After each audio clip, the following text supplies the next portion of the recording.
Ministry of Events at the House of Representatives. Since lawmakers took a short break, we have been reviewing some of the activities from the chamber through to committee works.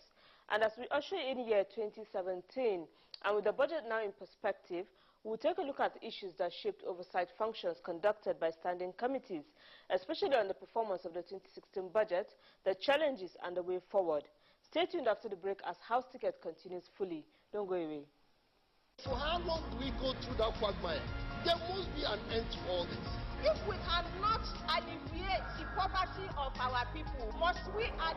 We're here to represent people, and their voice is very important. We should protect our integrity.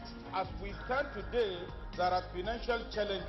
To address this issue, it is important for us to go back into history. The question is that the bill be now read a second time. Those in favor of the motion say aye. Those against it say nay. The ayes have it.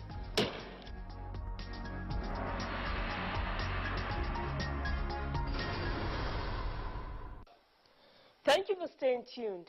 In a democratic setting, the legislature is mandated by the Constitution of the land to oversight other arms of government in their budgetary spending, as well as the translation of policies and plans into tangibles that benefits electorates.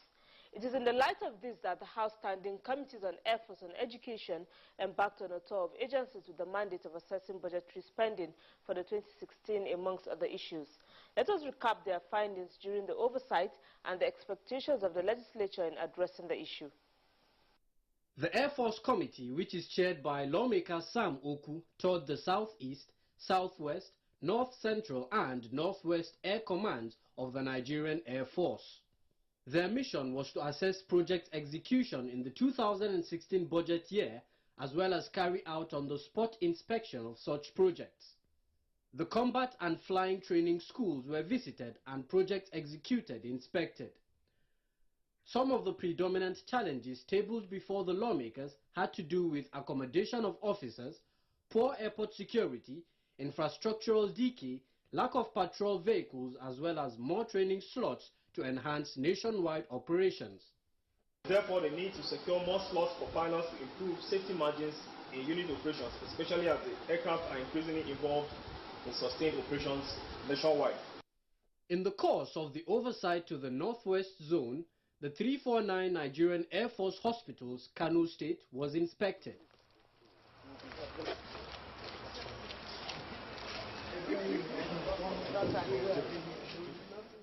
The committee expressed satisfaction at the progress already made in implementing developmental projects captured in the 2016 budget by the 301 Flying Training School, Kaduna. Basically, we visit the site where we have approved in 2016 budget for them to buy Super Misak aircraft. And we have seen they have put in a structure on ground in readiness to receive the aircraft. The lawmakers were then urged to fast-track the legislations before them, which addresses some of the challenges faced by the Nigerian Air Force. A visit to the North Central State of Plateau, precisely the 330 Nigerian Air Force Training Command, elicited commendation for the legislature for its level of appropriation of funds to the unit, which accordingly has enabled the JOS Command complete 8 projects. During the course of the committee's inspections, the Headquarters Logistic Command, Ikeja, Lagos State, intimated the lawmakers on the achievements of the command as a manifestation of their efforts to key into the agenda of the present administration in fulfilling its statutory roles. These include achievements in healthcare delivery, military aid to civil authority, barracks accommodation and maintenance, as well as maintenance and sustenance of platforms for operations. Overall, a sum of the tour was made by the committee just as it expressed its dismay over the continued reliance of external services, despite the training and retraining Nigerians undergo on technical expertise. We believe that we have an oversight function on Nigeria Air Force, and again to look into the welfare of the Nigeria Air Force and vis-a-vis the developmental projects that the Nigeria Air Force has embarked on this 2016 budget. So we come to see to ourselves and again to look at the challenges they have so that the committee will make appropriate recommendations when it comes to 2017 budget. For the Honorable Aminu Suleiman-led Committee on Tertiary Education and Services, the 2 days taken by the committee saw the lawmakers at the Ministry of Education, Tertiary Education Trust Fund, TED Fund, and the University of Abuja. While at the ministry, the committee worried over the continued contention of the 2009 agreement between the Academic Staff Union of Universities (ASU) and government. The lawmakers seized the opportunity to urge the Minister of Education to intensify efforts in seeing the matter is permanently resolved. In the course of the presentation of the sector's budget performance, the Minister of Education submitted that the ministry, colleges of education and the polytechnics had received only 50% of their budgets, while the universities received 46%. Talking about environment was only intended to correct the current shortfall. The TED Fund agency, on its part, informed members that the agency is going beyond structural and financial support to tertiary institutions, as it is now fashioned to intervene in supporting teaching practice and supervision in colleges of education, fabrication of tools and equipment in polytechnics, and conduct of entrepreneurial training in universities. The chairman of the committee used the opportunity to call for the need for a program of action to review interventions in the 12 new universities in the country so as to fast-track development. The attention of TED Fund was also drawn on the infrastructural intervention in schools located in the northeast. While at the University of Abuja, honorable members engaged the Vice-Chancellor of the university, Professor Michael Adiku, over the school's revenue generation, the mode of expenditure, nominal role in staff recruitment, contributions from civil societies, alumni, and honorees that the school has benefited from. If all this that is being generated has all been spent, there's statutory 25% that is to be paid into the consolidated revenue account with the CBN. Where is it? Where are the receipts? It clearly shows there is nothing left for the federal government to, appropriate and even give back to them. No contribution, nothing. That is why I say this expenditure is totally unacceptable.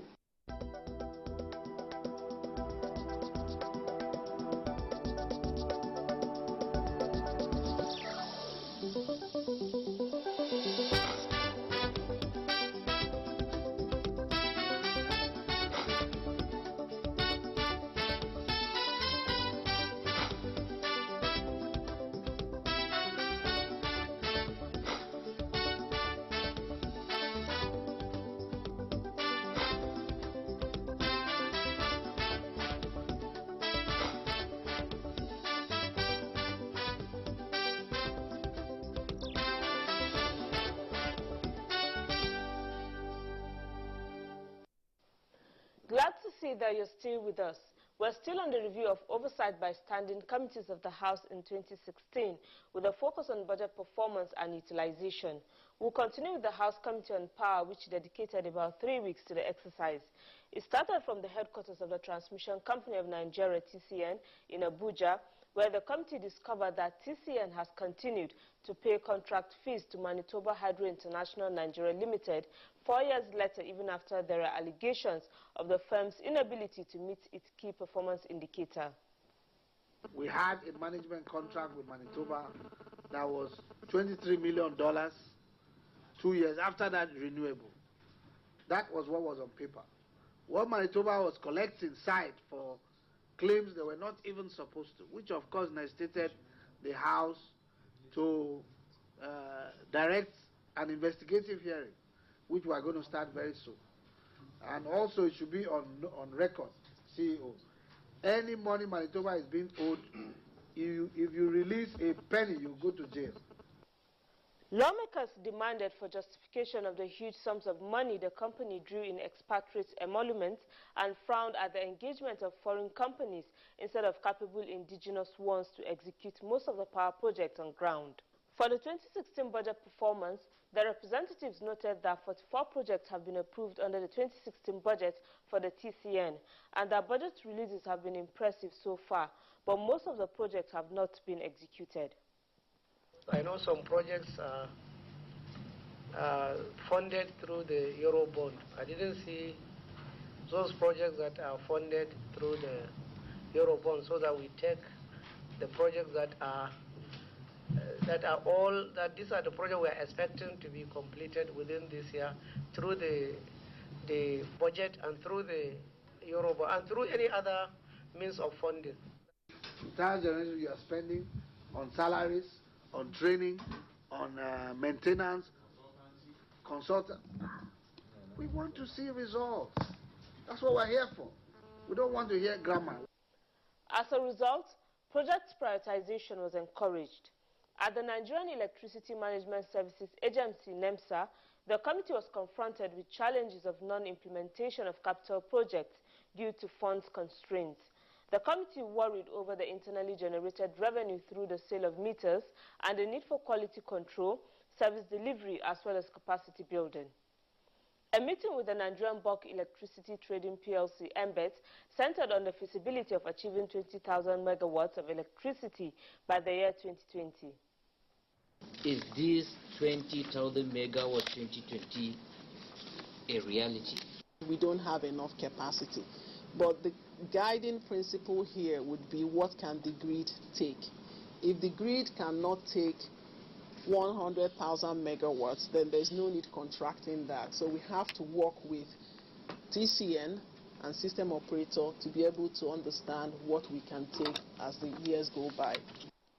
The lack of proper guidelines followed by MBET in the process of acquiring about 14 companies under its Power Purchase Agreement (PPA) was queried by the legislators as it promised to investigate the process. The Ministry of Power, Works and Housing on its part explained that the 2016 budget disbursement as at the time of the oversight for the main ministry on power was around 5,078,000,000 naira. This is excluding agencies and parastatals under the ministry. This is how it will be progressively, I expect, with the privatization. The expenditure in the ministry will continue to wind down as we close some of the old projects that were started pre-privatization.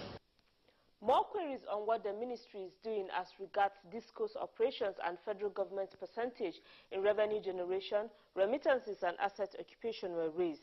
The committee also raised its worries over TCN's 2016 projection of 400 megawatts of power despite huge funding expended in the sector. A point of discussions for the committee when it embarked on physical assessment of projects in the southeast was on the utilization of appropriations, especially on the Isukwato transmission substation in Abia State, a project in its 15th year of actualization. Are you planning to ask for variation on this project? Yes, please. So, is it a deliberate move as a contractor so as to get more money on the project? we've been in and out, depending on the state of payment. That's just the problem that we've had. In and out, at some point we were not here for 4 solid years. The lawmakers called for community involvement and support to government in project execution, just as variations and outrageous cost of way leave and compensations were frowned at. All I need to do to procure now as in procurement is those additional towers, because we now have to change the line. Oh, we are still going to procure towers? Just 6 towers, angle towers, because they are not allowing us. So that means you're going to go to India and buy, and then it will take months to ship and all that? No. At project sites in the south-south region of Nigeria, transmission substation and power plant sites were inspected. The Ibom plant project, which was awarded in February 2015 at the cost of 635 million naira, is expected to be delivered by May 2017.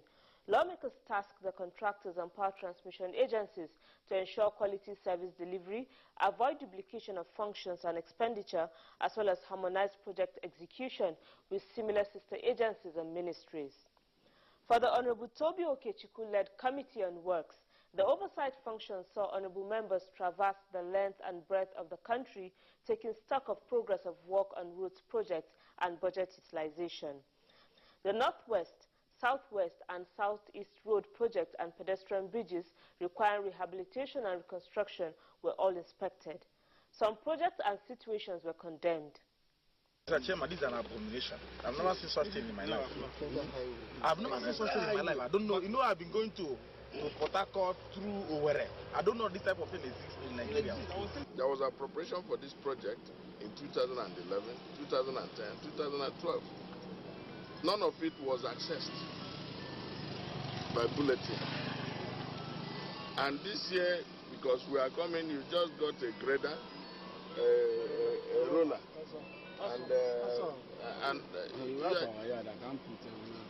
No, I mean, if you had your yard since 2009, you know how many years from now? It's about 7 years. So please, kilometer. 1.5. Engineer. No, 2 a year. I think the appropriate thing for the ministry to do is to terminate this contract. Other projects were commended. We realized that this year has been better, the projects have been better funded this budget year, and we can see that there's a commensurate pace of work, you know, vis-a-vis the increments in funding. And we are urging the contractors not to stem this tide. We want them to go ahead and, you know, make sure that they deliver quickly so that Nigerians can benefit from this very important road. Contractors were also questioned over the projects they handle. You have the capacity. Look at the machinery, the new technology. It's so encouraging. Look at the traffic manager. It's so encouraging. Yet, the payment pattern, you know, I have not seen what you have brought into the project itself in terms of financing, bringing materials, and so on. We are not considerate here because we are fully mobilized back and we are fully working this project. We are giving all the capacity that we have, but you know, we have another project that we need to satisfy all the roads and to make it metropolitan. So we are fully at work and we are not waiting for the outstanding. We know that we own a lot, but it's no problem. We are doing our own as we can. On routine maintenance of roads, the committee said the Roads Fund bill currently considered at the National Assembly should facilitate and support the objective of road maintenance in Nigeria. Visits to the various government houses at the states offered the opportunity for the Works Committee to engage the top chief officers on ground on some of the issues that came up in the course of the project inspections. The issues covered refund of monies owed state government by federal government on the federal roads, the need for state governments to give more corporations and accommodate road workers in the process of executing their jobs, and importantly, for states to ensure effective oversight on the road projects being done in the states for quality assurance. Project sites with liability problems were promised a consideration in the 2017 budget to enable taxpayers get value for money. The committee has, however, expressed optimism that the pace of work seen so far is encouraging considering the weather and timely payment by government. Out of 70 billion, they have gotten about 30 billion. So we, considering the percentage of work done, that is significant. Part of the oversight visit of the Works Committee took it to the Office of the Surveyor General of the Federation, where a claim of 100% completion stage of the satellite imagery contract worth 3.6 billion naira was made by the agency. The committee disagreed with the claims, thereby voicing its concerns over the huge sums expended on the project, which has been awarded since 2012 to Enterprise Information Technology Limited. For a very big project like this, definitely you have to have a retention period. So I don't know how we are going to address it. Our democracy has failed to put our citizens on a pedestal of enjoying the true promise that democracy holds. And I think when we talk about change, this is where we must begin from. We have to address and face the issue of corruption. Welcome back.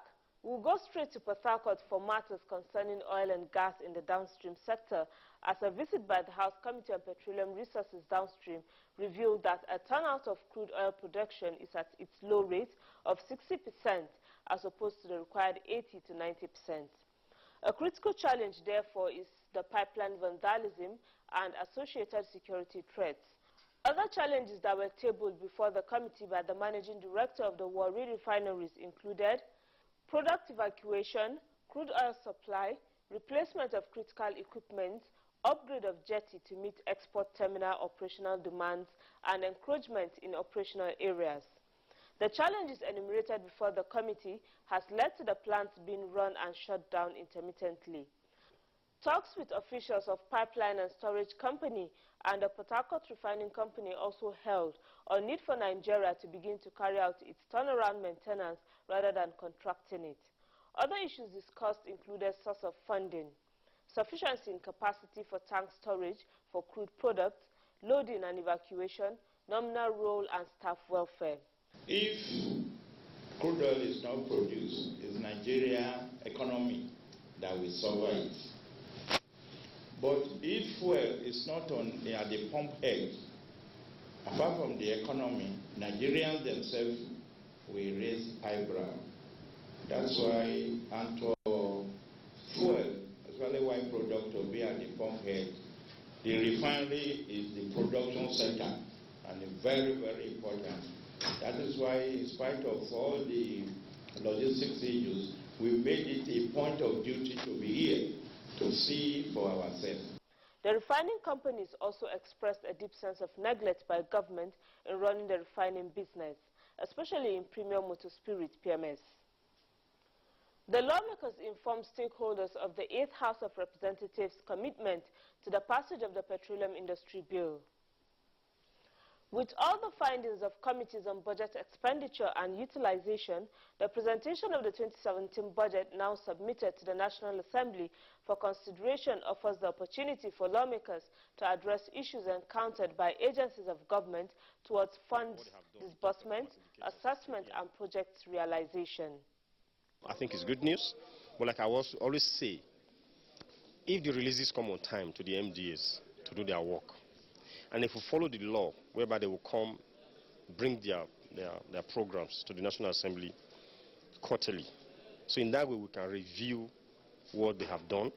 Then we take the learnings from what they have done, the key performance indicators, the KPI, take it into the next quarter. If we work like this together, the executive and the legislators, Nigerians will get the benefit of the budget. By the time we resume, they are going to give us a performance up to the end of December.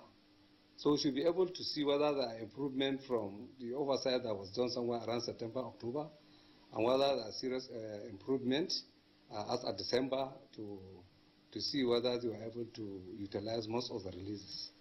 Otherwise, as a National Assembly, we have to sit down and look at, because it doesn't make sense to budget money, release money, and somebody cannot use it. At the end of the day, it's run about the treasury, which means the essence of the budget, the intention of the budget is defeated.